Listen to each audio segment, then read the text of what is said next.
Le monde bouge. Bonjour Mathieu. Bonjour Axel. Les déboires de Quant, le Google français Quant. Son patron est limogé, on vous l'annonçait hier matin. La Caisse des dépôts reprend l'affaire en main avec l'espoir de créer une alternative française à Google. Oui, parce que Mathieu, j'imagine comme tout le monde, la première page qui s'affiche quand vous allumez votre ordinateur, c'est... Google. C'est Google, oui. Bah voilà, bien évidemment. Eh bah pas pour tout le monde, figurez-vous. Dans les administrations françaises, quand ils allument leur ordinateur le matin en arrivant, la première page qui s'affiche, c'est Quant. Parce que l'administration a décidé de mettre Quant par défaut. C'est quoi Quant, vous l'avez dit? C'est un moteur de recherche français créé en 2011 et qui revendique... Alors les chiffres sont sujets à caution, mais Quant affirme avoir 4% de part de marché en France face au tout-puissant Google.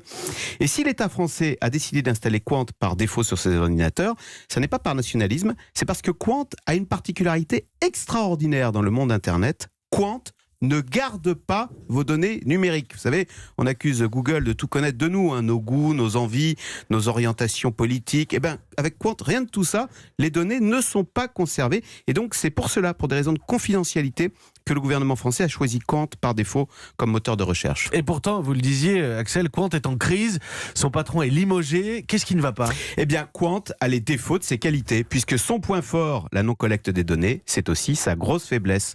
Quant ne vous connaît pas, il ne connaît pas vos goûts, vos habitudes. Donc faire une recherche sur Quant, je l'ai fait, c'est fastidieux. Ça veut dire d'ailleurs que sur tous les sites, à chaque fois, il faut ressaisir son identifiant. Bah oui, il n'y a pas de cas à se souvenir de moi. Quant vous oublie. Vous voyez, sa force, c'est sa faiblesse. C'est justement ce qu'on lui demande.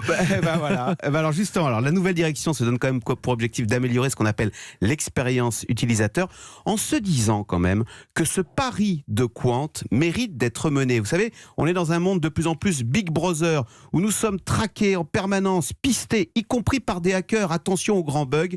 Eh bien, il y a sûrement peut-être de la place pour une alternative d'un Internet anonyme et qui soit respectueux de notre vie privée. Le monde bouge et Axel de Tarlet vous le raconte tous les matins à 7h20.